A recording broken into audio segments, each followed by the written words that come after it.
Iraq news and more. February 25, 2018.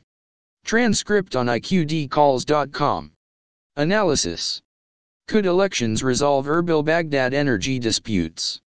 The removal of bans on Kurdistan banks by Iraq's central bank, attempts to reopen the airports, and the auditing of the KRG's civil servants' payroll are positive indications of improvement in relations between Erbil and Baghdad.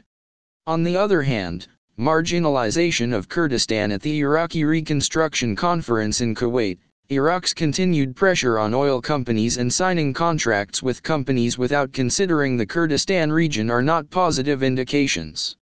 Despite this, can the upcoming May 12 elections, with support from the international community, bring both sides closer to each other, especially on energy issues? In addition to international political figures, a score of investors and companies were invited to the Kuwait conference. But few were invited from the Kurdistan region because of Baghdad's opposition to Kurdistan benefiting economically from the conference. Although excessive corruption and misadministration meant the conference did not meet its target, bringing in pledges of $30 billion, far short of the $88 billion goal, the Kurdistan region could benefit from the collected funds. Kurdistan should be given a large share because it played a significant role in the fight against ISIS, and some of its territory, especially in disputed areas, was demolished. In addition to this, Kurdistan protected a large section of Kirkuk province, preventing it from falling into ISIS hands, and it was a haven for nearly 2 million IDPs. Iraq is also exerting pressure on the KRG over its contracts with international oil companies, wanting to sign its own agreements with them, including Russia's Rosneft, which owns a 60% share in the KRG's pipeline.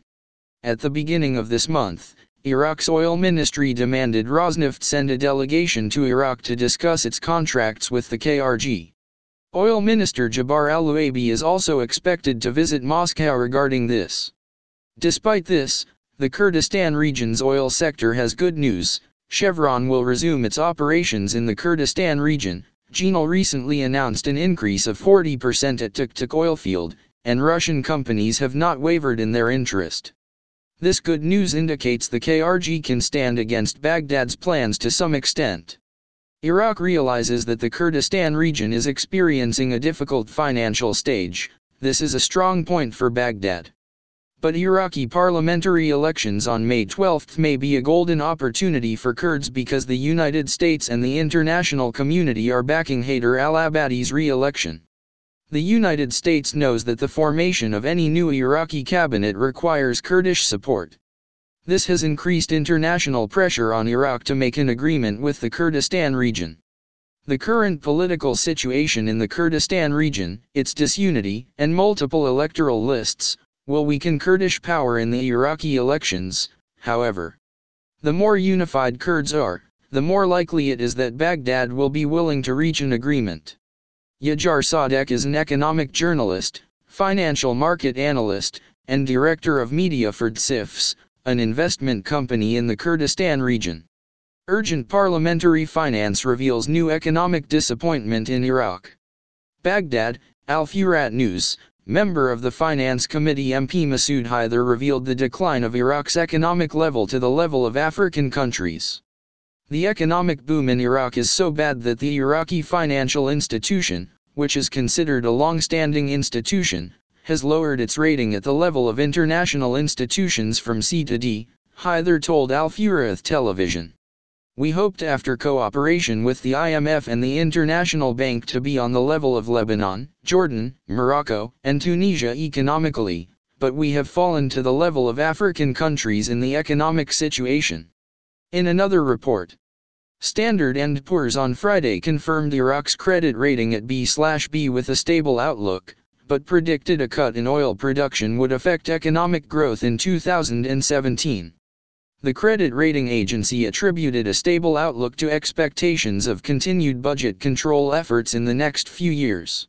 Standard & Poor's said the rating received support from Iraqi oil production being concentrated in areas under the firm control of the federal government. Next article. Kuwait confirmed that Iraq will continue to pay the debt until 2021. By Rami, February 24, 2018. Deputy Foreign Minister Khalid al-Jarrah said that Iraq will continue to pay the debts of Kuwait until 2021, while noting that 85 cases between the two countries have been resolved and left very few of them. In response to a question about the Iraq Reconstruction Conference and a pledge of $2 billion, al-Jarrah said in a televised interview that, "The compensation is nothing, the payment is something, and the commitments at the Iraq Reconstruction Conference are something else." He continued, "We sat with the Iraqis and with the United Nations, and agreed on a payment mechanism, and started Iraq, and will end in the year 2021. He pointed out that the issues that are still stuck between Kuwait and Iraq are simple, 85 of which have been resolved within the framework of Security Council resolutions, leaving very few, prisoners, property, and maritime borders after point 62. Now for some Dinar land talk from the IQDcalls.com chat room. From Sandy F. My opinion. Article 8 is an absolute must, and they are not there yet. Then when they are eligible. IMF can take up to 60 days for a yeah or nay vote, so we got a while. Would agree on the first point, Article 8 is a major bullet point. But it should be remembered the onus is on Iraq, it is up to them to accept the obligations of Article 8. They could remove the IMF issues at any point with the stroke of a pen.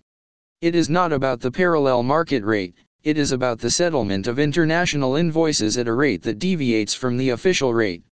Vietnam had exactly the same problem and they made it illegal for companies not to settle the transaction at the official rate. If companies made loss/profit on buying the dollars, they must show it separately in the accounts. Personally, I think that Iraq is holding on to Art 14 for a reason, hopefully as part of some other agenda. The Black Op theory has been kicking around for some years, appeared about the same time as the talk of a GCR being funded by the GCAs. Transcript on IQDcalls.com.